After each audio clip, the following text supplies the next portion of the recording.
Стражи порядка выявляют водителей, управляющих транспортными средствами без прав и с подложными номерами. Именно эта категория нарушителей увеличивает риск возникновения дорожно-транспортных происшествий на дорогах. Одни не могут получить водительские права из-за незнания правил ПДД, а других не останавливают возможные штрафы. Ведь по подложным номерам с помощью фоторадаров невозможно определить владельца автомобиля.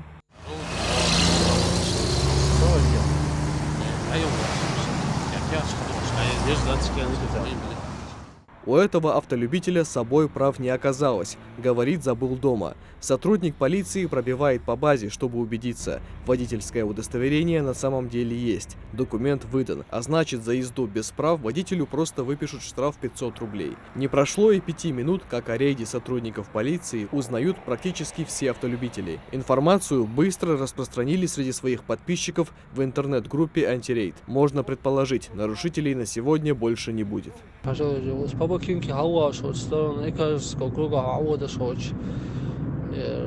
زمین بردور چکشتی احوال جلاه چان قایی ماشین لاه ترشان میکرو افطوبوس تا دحول بول حبيش باشان صوت بيش проверка же машины. Видимо, новости дошли не до всех. Полиция в ходе рейда выявила немало нарушителей. Без прав и с подложными номерами ездит редко, а вот с тонированными стеклами почти каждый 10-й автолюбитель. Сотрудники ГИБДД таких тоже не оставили без внимания. Многие согласились снять тонировку на месте.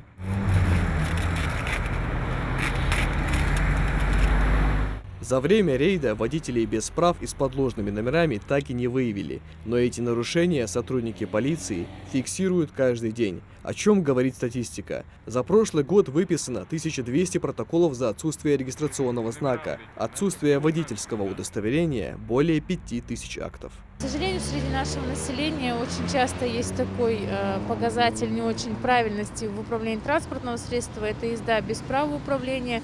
За истекшую неделю было выявлено 116 человек, это не очень маленькая цифра, лиц, которые управляют транспортным средством именно без права управления, вообще не имеющих права. Также, к сожалению, очень распространено это управление транспортным средством подложными регистрационными знаками. Их выявляется в неделю около 15 человек. И, конечно же, без регистрационных знаков. Порядка 20 с лишним человек также выявляется. Ввиду того, что граждане, которые используют подложные регистрационные знаки, и лица, которые управляют транспортным средством без регистрационных знаков, систематически нарушают скоростной режим и, к сожалению, приводит к тому, что люди используют эти умыслы, наверное, свои какие-то внутренние для того, чтобы уйти от наказания, от законодательства, обходя камеры фото-видеофиксации. Поэтому таких людей нужно сегодня призвать к порядку, и эта работа проводится в очень таком большом объеме.